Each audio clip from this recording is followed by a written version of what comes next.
Madam मेरे आजकल ना बाल ना इतने गिर रहे हैं ना, कैसे किया कि सब गुच्छा चला जाता है।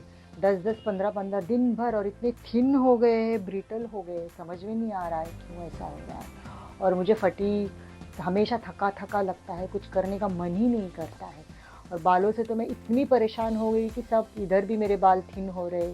और नहाने के बाद तो गिरते ही है, लेकिन डेली जब भी कोम करूँ तभी गिरते हैं। अभी भी देखो इतनी गिर गए। ऐसे एक पेशेंट ने मुझे कल दिखाया, तो मैं एकदम शॉक में चली गई कि इतने बाल गिर रहे हैं इसके। एक तो न्यूट्रिशनल डेफिशिएंसी होता है, बायोटिन डेफिशिएंसी है, या फिर पीसीओडी तो है ही है। और हिस्ट्री पूछा उसको, पीरियड तो बराबर से आते हैं बट कम आते हैं, ऐसा भी पूछ बताया उसने। वेट थोड़ा हायर साइड पे था, तो मैंने बोला अपन पीसीओडी प्रोफाइल के लिए अपन पहले चेक कर लेते हैं।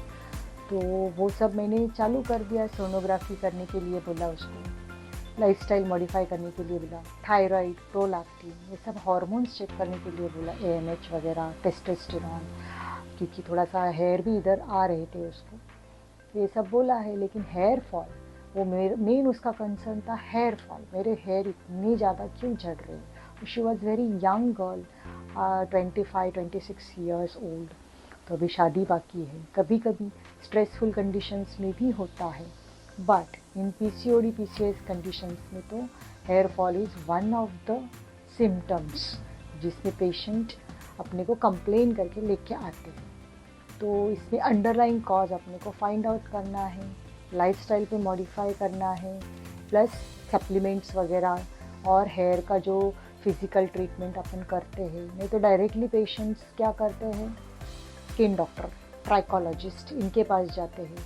बहुत सारी दवाइयाँ, केमिकल्स अप्लाई करके और उसको ख़राब, या कोई सैलून में, पार्लर में जाते, उनके कुछ कहने, या कोई आजू बाजू का नेबर का कोई और कुछ बताता है कि ये ट्राई करके देखो, ये हेयर ऑयल लगा के देखो, इससे बाल तुम्हारे अच्छे हो जाएंगे। But nobody reaches to their root cause. तो रूट कॉज फाइंड आउट करना बहुत ज़रूरी है। कॉज होगा तो उसका डेफिनेटली सोल्यूशन भी, अपन प्रॉब्लम है तो सोल्यूशन निकाल सकते हैं। प्रॉब्लम ही पता नहीं है तो सोल्यूशन डिफरेंट ट्राई करके कोई मतलब नहीं है। वो सब मनी अर्निंग के sources, we can say that. So इसमें क्या है, हेयर का पहले, सबसे पहले तो अपने को वर्कअप सब कर लिया है। साइमल्टेनियसली आप supplementation, drink lots of water. Hydration is very important in such cases. तो 2 से 3 लीटर तो पानी आपने ज़रूर पीना चाहिए। आपका डाइट कैसा है उसके ऊपर फोकस करना चाहिए, जिसमें vegetables, biotin, vitamin B6, B3 ये सब है कि नहीं। फॉलिक एसिड कैसा है आपका, हीमोग्लोबिन लेवल चेक करना चाहिए।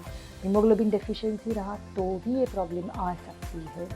और तुम्हारा फैमिली हिस्ट्री क्या है, मम्मी पापा का कैसा रहता था, या एनी मेल पैटर्न बाल्डनेस आ रहा है कि फीमेल पैटर्न बाल्डनेस आ रहा है, वो सब चेक करना भी ज़रूरी है।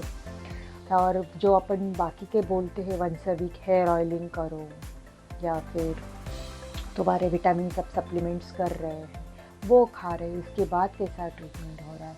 At least it takes 2 to 3 months to regain your health.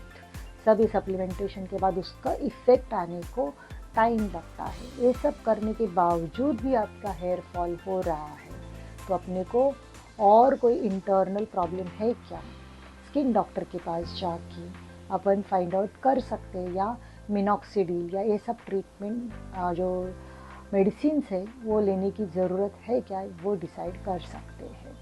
But generally PCOD PCOS में, ये कंडीशंस में अगर हेयर फॉल हो रहा है तो आपको सिंपल रेमेडी से ही काफ़ी आराम, और पीसीओडी जैसे जैसे जैसे आपका करेक्ट होने लगेगा, इम्प्रूवमेंट दिखाई देगी। तो उसके लिए आपको बहुत पेशेंस रखना है और लाइफस्टाइल पे मॉडिफाई करने की बहुत ज़रूरत है, so that you can have hair like me, so strong, so shiny and healthy, super healthy. कितना भी खींचोगे तो भी आपको ये बाल ऐसे झड़े हुए दिखेंगे नहीं।